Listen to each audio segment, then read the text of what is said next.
Dean Schroeder, welcome to the Human Capital Innovations Podcast. Thank you very much. It is a pleasure to be joining you today. You're joining us from Chicagoland. I'm south of Salt Lake City in Utah. And today we're going to be talking about high-performing teams generally, but we're also going to zoom in a little bit and talk about high-performing teams within the public sector. That's something we don't talk about as much on this podcast. We tend to talk more generally in terms of organizations as a whole, or kind of by default, we tend to talk more about corporate organizations, for-profit organizations. But certainly many of the things we talk about on this podcast apply to any type of organization, whether it's private, public, whether it's nonprofit, for-profit, whatever. And today we're going to really zoom in and look specifically about the nuances within the public sector and how we can create high-performing, sustainable teams in that environment. As we get started, I wanted to share Dean's bio with everybody. Dean Schroeder is an award-winning author, consultant, and academic. Dr. Schroeder has worked with organizations worldwide, led radical transformations at 4 companies, served on 4 corporate boards, and was on the board of examiners for the Malcolm Baldrige National Quality Award for 6 years. He's the best-selling co-author of Ideas Are Free, the idea-driven organization, and practical innovation in government, how frontline leaders are transforming public sector organizations. Dr. Schroeder is a senior research professor at, sorry, help me with the name of the university. I always struggle with this one. Valparaiso. Dr. Schroeder is a senior research professor at Valparaiso University, where he formerly served as an associate dean and founded the school's graduate programs in management. That's just a brief background. There's many more things I could share and highlight, but I'm going to turn it over to you. Anything else you would like to highlight from your background, your career, before we dive on into the conversation? That covers it. One of the most interesting things, though, is this book came about by accident. Our latest book on government came about by accident because we'd always focused on the public sector, private sector. Yeah. But we started getting inquiries, and so we wanted to get to the bottom of what's different. And what we found is very interesting, because I think what we found in the public sector actually works in the private sector in ways we've never thought of. Very good. Why don't we start by just, for those who have never worked in the public sector, you may have stereotypes in your mind about like how government organizations work, or public universities, or whatever, in part either to confirm or perhaps dispel some of those stereotypes or myths.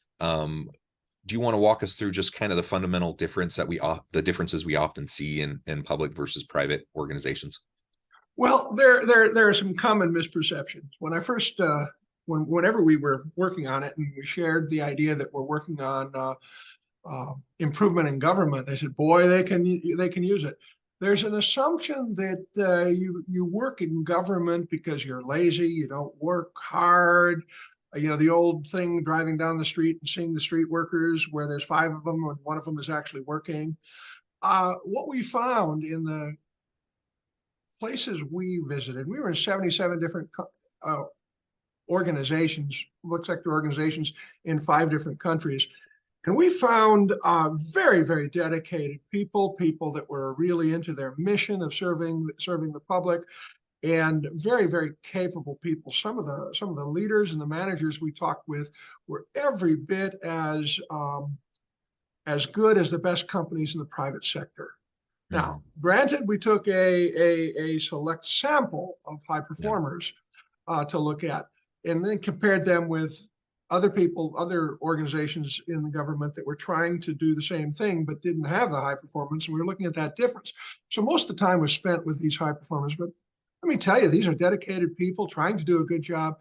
And the worst thing is they get put in situations where they can't. And that's management's problem, management's fault, administration's fault. But the people themselves are terrific. We ran into some of the best managers I've seen, public, private, anywhere. Mm-hmm. It was just a lot of fun doing this work. Yeah, well, thank you. And I'll share just by way of my background as it lends to this conversation.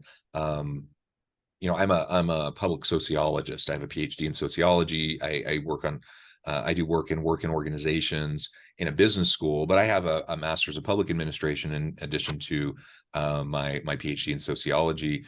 And I have worked with a number of government agencies and nonprofits, and so I appreciate your highlighting this, because the reality is you have great people in nonprofits and for-profits and public sector and private sector. You have not so great people in all of those places too. Like a lot of those stereotypes are just that, they're stereotypes, and they don't always hold up. What I've also found, and some of one of the strands of research that I've done as an academic, is in public service motivation, and the meaning and the purpose and the driving motivation behind why many people get into the public sector is very powerful. And they may be doing it, they often are doing it for reasons that are much different than someone who's trying to, really make a name for themselves, make a lot of money, retire early or whatever in the public sector, in the private sector. There's a lot of real value around meaning and purpose and making a contribution to society and giving back. And people are willing to put up with the frustrations that sometimes occur. They're willing to put up with lower pay. They're willing to put up with a lot because they buy into the mission, the values, the purpose. And so it's important to highlight that, because sometimes I think we shortchange people who are in the public sector. You're spot on, John. And as I'm sure you discovered in your work, sometimes to motivate people, you think you have to wave some extrinsic reward in there. Sorry, you cut out for just a moment. Can you restate that? Okay, I think you probably have found in your work that there's a belief that you need to wave some sort of extrinsic reward in front of them, and then they'll, like Pavlov's dog, go for it. Well, the opposite is true. What they want is you respect them, you listen to their ideas, you let them implement their ideas. That's all the motivation you really need, is having them see the impact they're making, because that's why they got into business in the first place. Sometimes you have to overcome what we call learned helplessness, which I'm sure you're well familiar with, where because they've been beaten down and told no so many times, that it's hard to get them to step forward and take that risk, to innovate, to change, to make improvements, even minor ones. But once you overcome that, it's amazing what you can accomplish. We've got stories of units that quadrupled their productivity over just a couple of years by just unleashing the power of the people in the front lines, their creativity, their ideas, and just and little things. That's the other thing that people don't understand. People think, oh, I got to change government. Oh my gosh, that's a huge, unfathomable thing. You got to make all these changes. Actually, the funny thing is, we found that small incremental changes that can be done at the frontline level were much more effective at organizational transformation than stuff being pushed from the top. You think about it for a second. And what's the biggest problem with government management and government? Well, there's bureaucracy, there's leadership is changing on a regular basis, top leadership is changing on a regular basis. You've got all sorts of rules and regulations you got to follow. You've got shared power. It's a mess. So when you try to get something significantly done where you have to work across units, about the time you finally get it arranged, then you have a change in regime and it goes out the window. So it's very, very difficult in government to make those larger changes that we think are important. Matter of fact, what we found is over 80% of the improvement is actually at the frontline level. Things that fly under that bureaucratic radar, things that save 5 minutes, 5 minutes in a process. But if that process is repeated 100 times a day, 5 days a week, you're talking about the equivalent of by a lot, you're talking about the equivalent of every couple of years of a whole new employee, hundreds of thousands of dollars. Now you take that, add to the fact that people on the front line can come up with those ideas every day. Why? Because they're the ones at the cutting edge of whatever you're doing, whether it's serving customers, whether it's processing paperwork, whether it's delivering services, whatever it is. They're the ones that are seeing what's happening. So they're in the best position to actually know how to improve it. They know their jobs better than the bosses. Matter of fact, one of the most interesting stories we ran into was by a city manager, the top level civil servant, so to speak, in a community in Southwest Sweden. And he said, he said, democracy is great. The only problem is we're the only type of system where the boss knows less what's going on than anyone else in the company. And so, and then about the time the boss starts learning, new boss comes in. And they all come in with these grandiose ideas of cleaning up and doing this and doing that. Well, the fact of the matter is they don't know how to do that, except in a rare case. One of the cases we ran into that was absolutely fascinating was Michael Hancock, the mayor of Denver. And Michael had been on the county council or on the city council for a number of years, and he knew where change had to be originated if it was going to work.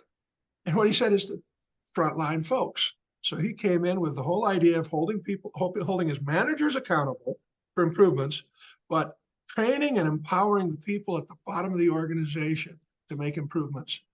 By golly, some of the things he accomplished were really quite impressive. But the irony is they fly under the radar screen because what happens? You don't, the big dramatic things everyone sees, that's the change they don't see. But if all of a sudden you don't have to wait 2 hours in line at the Department of Motor Vehicle for a new license, and you get in and you get out, what do you think? My gosh, I was lucky. But what you don't look at is that was created by a lot of people finding better ways to do their job faster, easier, more efficiently.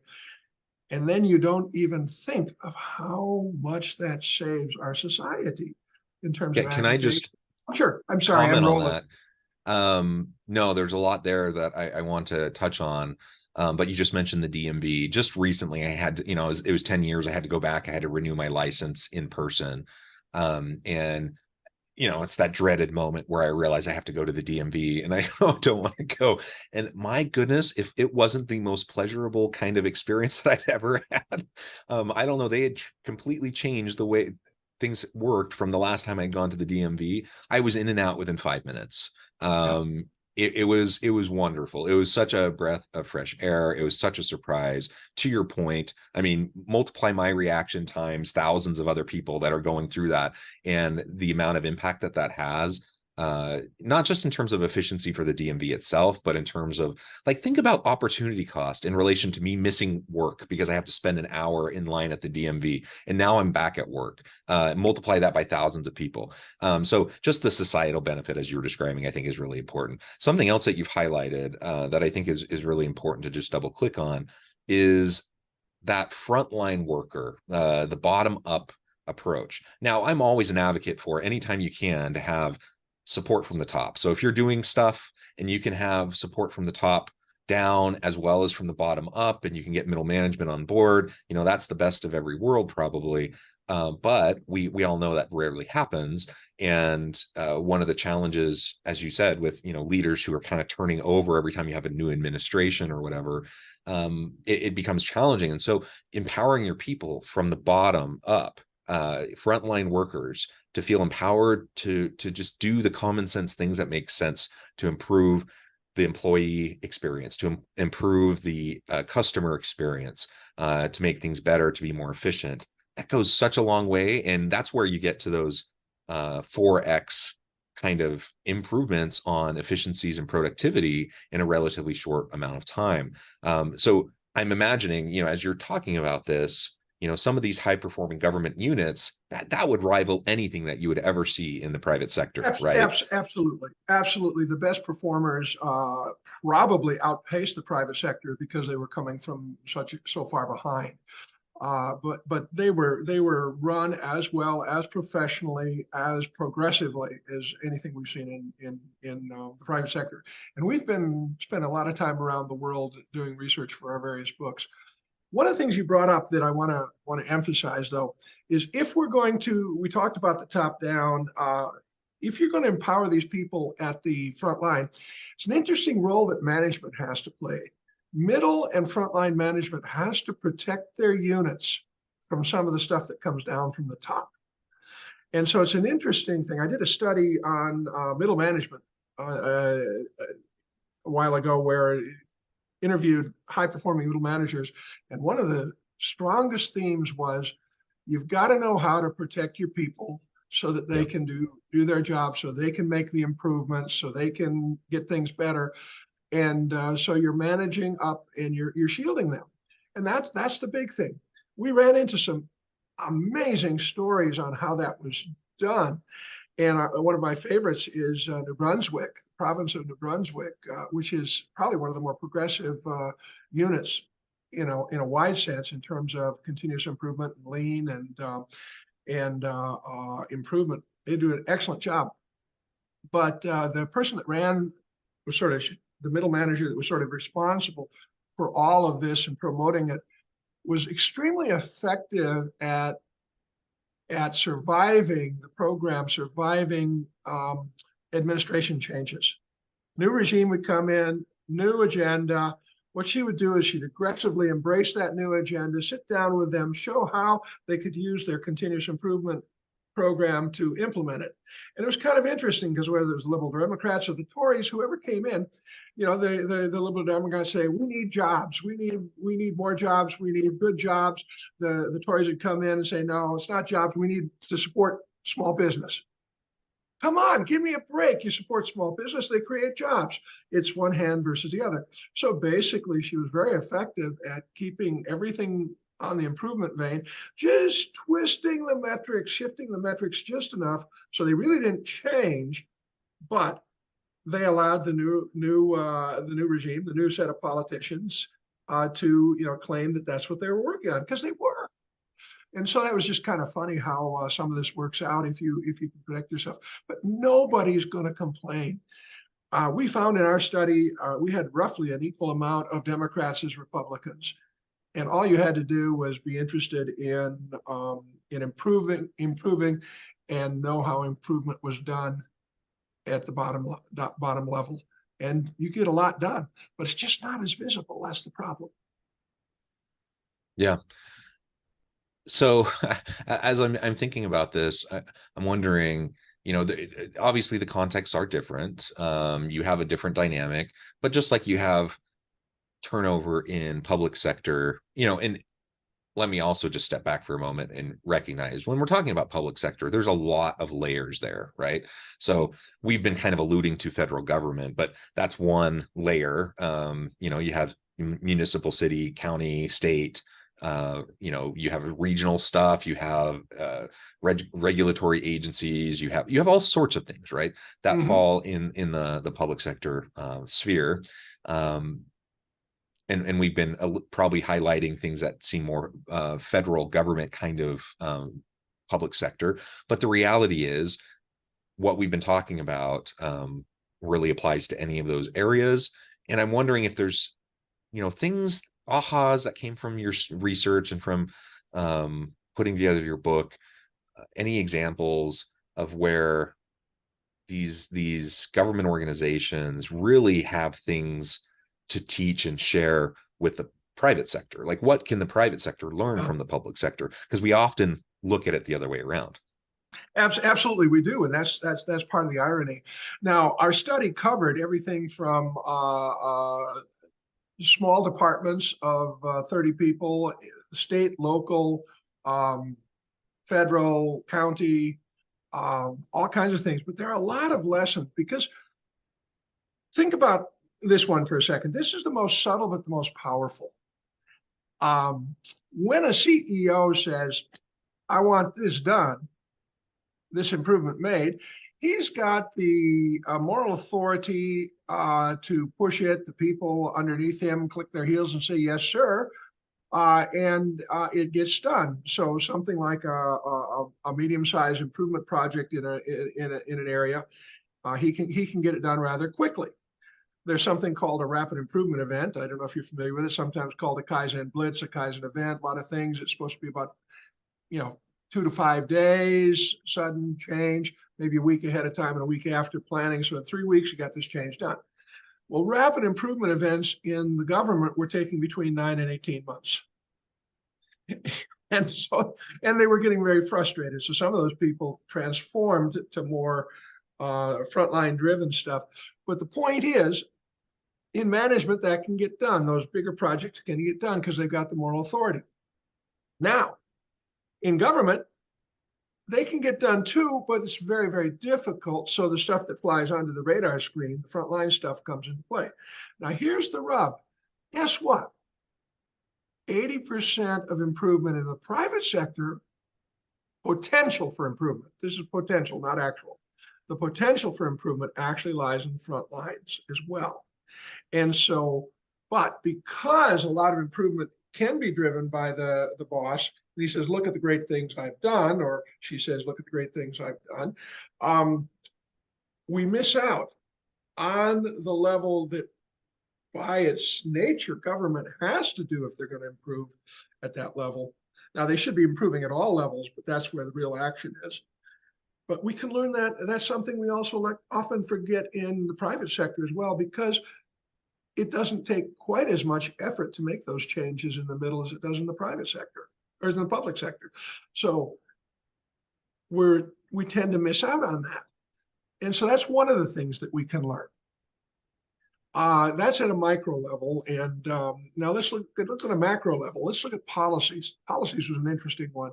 We did an extensive study of Mind Lab in Denmark, unit of the Danish government. What they did is they created an entirely different way of making policies, where they actually got down and looked at the impact of their policies and then corrected them, or better yet, if they could look at the impact it was going to have before they even wrote it. Well, in private sector, it's one of the things we oftentimes do for this illusion of control from the top. And mind you, John, it is an illusion of control. You'll have the people at the top issuing policies. We have a new policy on XYZ. Why? Because I'm in control and this has gotten out of control and this will do it. Well, half the time they nuke the good guys as well as the bad guys when they're doing that. And as from you'd learn from your public sector background, policy creates the need for new policy. A little bit of Aaron Wildowski there. And so what they do oftentimes in policies from the top is they don't have enough wiggle room to really make it work well. So they don't look at what they're giving up. They look at they try to solve a problem, but they don't look at what opportunity they're giving up to solve that problem, and whether a different policy or a rule of thumb or some other form of guidance wouldn't be much, much better. And that's another thing we learn that the private sector can learn from our public sector study. Yeah, well, those are both great. And if I can go back for a second as well, you were mentioning something a little bit earlier that I was going to comment on it, and then I forgot, and it clicked with me again. And that is, as you're trying to empower frontline workers, because that's where a lot of these improvements come from. That's where the innovations, the efficiency, the productivity gains often will come from, is frontline. How do you do that, especially if people feel beaten down, if they feel like they've been banging their head against a brick wall for a long time? How do you do that? And you do that by having middle managers that are able to manage up as well as across and down. And you framed it as shielding, that you have middle managers that are able to shield, and you gave a good example of that. Now, it may be a little bit presumptuous, but I'm going to just use myself as an example here for just a moment. So I'm at a big public university, 43,000 students in the state of Utah. I'm a department chair, so I have 20 or so full-time faculty plus another 20 plus part-time faculty. I have to admit, I feel like, because it's a public organization, universities have their own kind of unique conditions and bureaucracies in addition to just being a public organization. I feel like I probably spend the majority of my time as department chair trying to shield my faculty. Trying to manage up and trying to help to pave the way for my faculty to be able to do cool stuff. so that other stuff doesn't get in their way, so that they don't get frustrated and just throw their hands in the air and say, I'm not doing it. It's not worth my time or my effort. I have to address faculty issues sometimes, and there's those sorts of things, and I love meeting with my faculty and mentoring and coaching them, and especially younger faculty. But the reality is, most of my time and energy and most of the frustrations and headaches are from managing up and trying to shield. And that's just part of the job. Like that's the gig. And you can see it's pretty clear as I scan across the university, you can see those who are more skilled middle managers. Like in this context, I'm a middle manager, I'm a department chair. You can see those who are a little bit more skilled at it versus those who aren't. And those who aren't, the faculty end up taking the brunt of the pain from the administration for whatever reason, regardless of good intentions or whatever. I'm not going to judge or put a value on any of that. I'm just going to say it's the reality. And in that situation, am I just passing it along to the faculty and they have to just deal with the crap, or am I creating an opportunity where they can still thrive? That's the question. And when you're in any environment, any organization, whether it's public, private, for-profit, nonprofit, whatever, when you have leaders that can help to pave the way, to empower you to do great work, that's when great things happen. Absolutely. Absolutely. I can't agree with you more. You sound like one of those excellent department heads that knows how to protect their people so that people can serve the students better, and at the same time engage in their careers more effectively. Now, there's an interesting corollary to this, and I'd be curious to know your background. But this played out both when I was doing turnarounds and as a administrator at the university. When you can't protect them, when something comes along that you absolutely cannot protect them from, you protect them from most of the stuff, and they sort of get to know that after a while. What I found that really surprised me, because faculty love to complain, if workers love to complain. Well, every once in a while when there's something you can't protect them with, what I do is I say, look, guys, I can't protect you from this. This is coming down from the top. We've got to figure out how to handle it. And I'm expecting all sorts of grief coming back from the faculty, complaints, say, oh, I says, I know this is going to get in the way. You know what I've discovered? When they understand that you protect them from a lot of the stuff, I've been surprised how they step up with creative ways of addressing these issues themselves without complaining, and just get right down to work and get her done. And that's what has really surprised me about that is the corollary of when you can't protect them, just be flat out honest and explain the situation. Yep. And I've really been surprised at how, whether it's frontline people, and I used to do turnarounds and be engaged with a lot of frontline people in turnarounds and organizational transformations. I've been stunned at how understanding they are and how supportive they are if you've done your job and you let them and you be honest with them. Yeah, well said. Dean, this has just been a really great conversation. I know at the time I need to let you go here in just a moment, but before we wrap things up for today, I wanted to give you a chance to share with the audience how they can connect with you, find out more about your work, and then give us the final word on the topic for today. Sure. You can always get me at my website, which is DM Schroeder, as in Dean Manning Schroeder, at